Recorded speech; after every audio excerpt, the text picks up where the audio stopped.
I met you on a Thursday, Friday I took you home.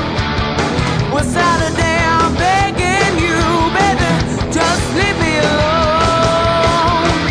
You're turning me upside down, pull me to the ground when you shake me, shake me. I'm giving you what you need and I'm begging, please don't break me, love.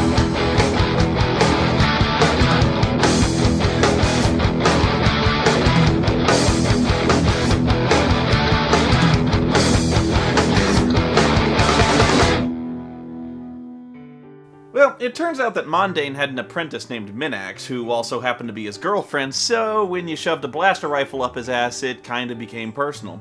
In fact, she's so pissed off at you that even though your character travels back to Earth, she takes over Caesarea, then tracks your ass down, opens a dimensional gate, and takes over your world too.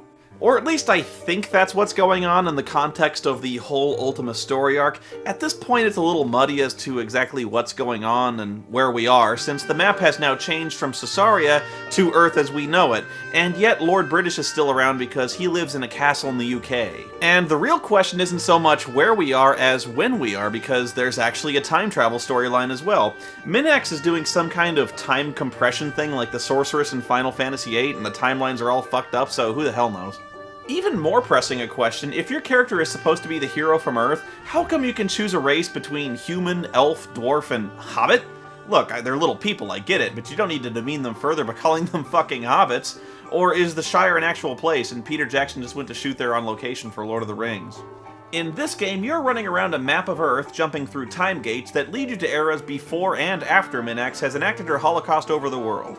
I'll tell you the truth, this game always confused the hell out of me. I never knew where to go, or when I was supposed to go there, and when I got there, what I was supposed to do.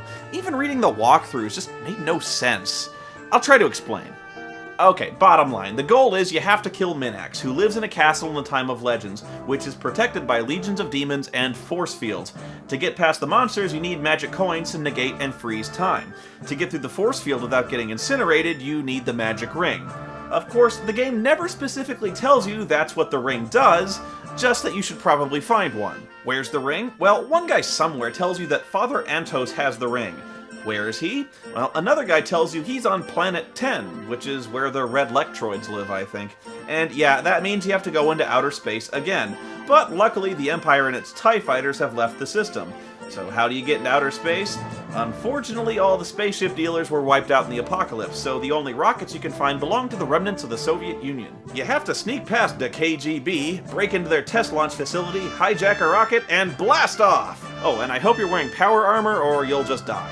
You can actually visit every planet in the solar system by consulting the star map in the instruction book and setting the proper Xeno, Yakko, and Zabo coordinates. What are you laughing at? This is hard science, people! But really, there's not much to see, even if you're willing to blow through the trilithium fuel and risk crashing your ship every time you land.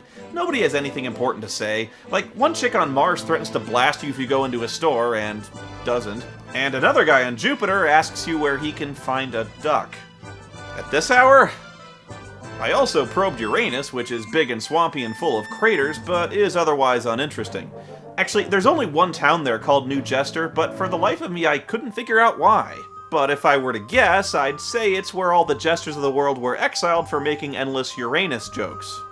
Anyway, you have to explore to find Planet 10, which is at the coordinates 999, poke around there, get drunk at Ozzy's place, and finally find Father Antos hanging out in some kitchen who says, "You have earned my blessing, return and claim the ring!"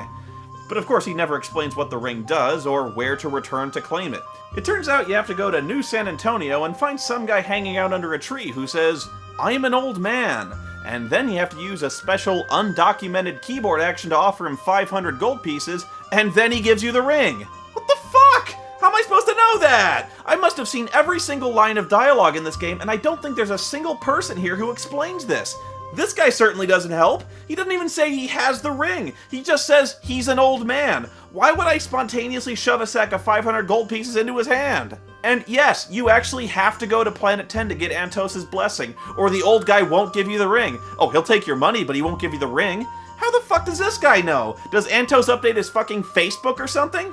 Why does this random old guy sitting under a tree have a magic force field nullifying ring? Why does nobody explain anything in this fucking game? I don't know, but New San Antonio is a weird town anyway. While you're there, you can find a building called the Hotel California. Yes, the Hotel California, which is in San Antonio, Texas. Be prepared to come back here a lot because there's a guy in the hotel who, if you offer him $100, will either say thank you or alakazam. And if he says alakazam, he just randomly raised one of your character attributes by 4 points. How? Why? I don't know. But it's $100.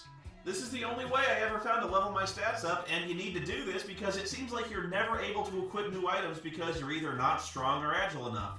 You'll blow all your money on a phaser and power armor only to be told your attributes suck too much to use them. So basically you spend the entire game grinding out gold pieces. You grind out gold, buy a weapon, find out you can't use it, grind out more gold to give to the Hotel California, but remember, you need to buy food, so you need to grind gold to buy more food, so you can grind more gold so you can level up, so you can use weapons, so you can grind for more weapons that you can't use. You can check out anytime you like, but you can never leave! Anyway, you do all that, go to the Time of Legends, and surprise, you find out that many of the demons around Minax's fortress are not only badass, but some are invincible. It even says so in the book. Trust me, you can stab them with your steely knife, but you just can't kill the beast. You have to freeze time using magic coins, get into the fortress, and attack Minax. Oh, but wait, I forgot to tell you, there's only one weapon in the entire world that can actually hurt Minax, called the Quicksword. Okay, actually, maybe I didn't forget to tell you because the entire fucking game forgets to tell you because I don't think there's a single solitary person in the entire world who decide they might want to mention this little factoid. How the fuck are you supposed to figure this out before the internet and you can find walkthroughs online? I'm serious. Nobody tells you what this sword is, what it does, or where to find it. It turns out there's some guy in a prison cell you have to break into, pay him a ton of money, and he just sells you the sword.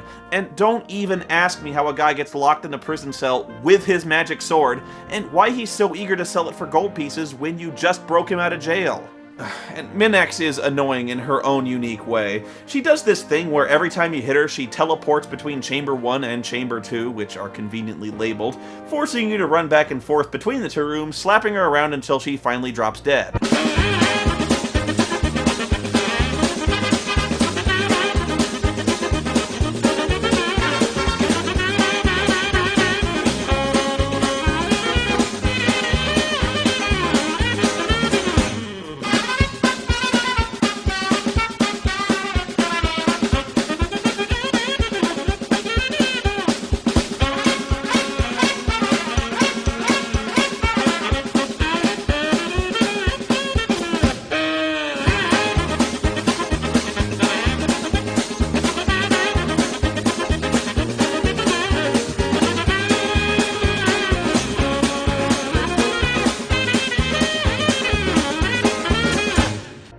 I was just a kid when I played this, so you can imagine how over my head all this was.